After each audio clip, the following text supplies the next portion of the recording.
প্রধানমন্ত্রী শেখ হাসিনার ছেলে আমেরিকায় ছিল, তাকে বাংলাদেশ থেকে বসে বসে কয়েকজন তাকে হত্যা ষড়যন্ত্র করেছিল। এটা অভিযোগ ছিল আমেরিকাতে, এবং সেখানে মাহমুদুর রহমানের অন্যতম আসামি ছিল।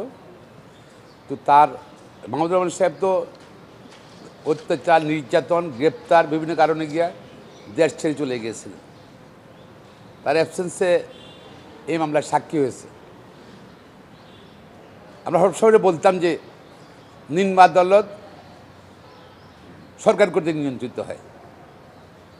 দেখেন, আমি একটা ফটো দেখাচ্ছি এখানের মধ্যে, যে আসাদুজ্জামান নূর তাকে সাজা দিয়েছিল মাহমুদুর রহমানকে, সে মামলার সাক্ষী বা ভিকটিম, তথাকথিত ভিকটিম সজীব জয়।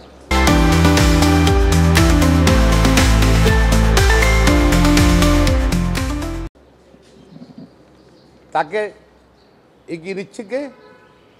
সেই সব বিচারপতি, যে কোর্টে বিচার হবে সেই কোর্টের বিচারক আসাদুজ্জামান নূর তাকে আগায় নিচ্ছে, সাক্ষীকে আগায় নিচ্ছে। বিচারক তার এজলাসে থাকবে, তাকে সাক্ষীকে আগায় নিচ্ছে সজীব জয়কে। আর পিছনে আছে কে?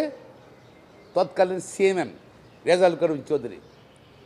আর এই সাক্ষীকে বিচারক আগায় নিলে সে ন্যায় বিচার হবে? এবং এই ছিল বিচার ব্যবস্থা শেখ হাসিনার আমলে। আমরা যে আসাদুজ্জামান নূর শুধু মাহমুদুর রহমান নয়, 7 জানুয়ারি তথাকথিত নির্বাচনের আগে অনেক কিছু সাজা দিয়েছে, অনেক নেতাকর্মীর সাজা দিয়েছে ফরমাইশি রায়ের মাধ্যমে।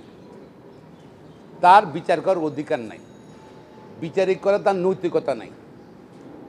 সেই যে সাক্ষীকে আগে এগিয়ে নেওয়া, সাক্ষী দিতে, এতেই প্রমাণ করে তার বিচারিক মানসিকতাই ছিল না। তার বিচারিক ক্ষমতা রহিত করা হোক, আমি মনে করি। আমি দাবি করছি আসাদুজ্জামান নূর যেখানে থাকুক না কেন, তার বিচারক ক্ষমতা রহিত করা হোক, তার বিরুদ্ধে ডিপার্টমেন্ট প্রসিডিং শুরু করা হোক। পাশাপাশি যে সিএমএম রেজাউল করিম চৌধুরী, তিনিও সাক্ষীকে আগায় নিচ্ছেন। সিএম যেখানে থাকবে না কেন, তার বিরুদ্ধে আপনার রেজাউল করিম চৌধুরী, তার বিরুদ্ধে ডিপার্টমেন্ট প্রসিডিং শুরু করুক, বিচারের ক্ষমতা রহিত করুক। তারা অবিচারক সুলভ কর্মকাণ্ড করেছেন। It's a clear evidence of misconduct as a বিচারক, অ্যাজ এ ম্যাজিস্ট্রেট বা ম্যাজিস্ট্রেট হিসাবে, কোর্ট হিসাবে সেটা করতে পারেন না। এবং দুজন এখন জুডিশিয়ারিতে আছে, কোথাও না কোথাও যেখানে থাকুক না কেন, তাদের এই বিচারিক সুলভ মানসিকতা তাদের নাই।